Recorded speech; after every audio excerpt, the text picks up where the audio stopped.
Hey, what's up guys? So in this video, we will see how to enable and set up Android Auto on the Oppo A5x. Now to do that, just open settings, then tap on connection and sharing. From here, just tap on Android Auto, then tap on connect a vehicle. Now there are two methods to connect your smartphone with your vehicle. You can either connect your smartphone wirelessly or you can connect your phone with a cable. Let's check the wireless option first. Now to do that, just tap on connect using wireless Android Auto. Now there are two options to connect your phone wirelessly to your car. For the first option, you can press the button on the steering wheel on your car to connect your phone with your car. But if your car does not have this button, just tap on connect using Bluetooth. Then tap on pair a vehicle.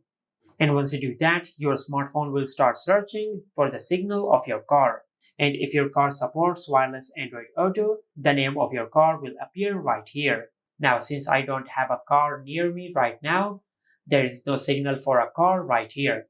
But if you find the signal of your car appearing right here, just tap on the name of your car to connect your vehicle to your phone. But if your car does not support wireless Android Auto, just go back. Now to connect your phone with your car, just use the charging cable of your smartphone. Now just connect one end of your charging cable to your smartphone and connect the other end of your charging cable to your car. And once you do that, you will connect your smartphone to your car. And this is how you can enable and set up Android Auto on the Oppo A5x. Make sure to like, comment, and subscribe. Thank you for watching.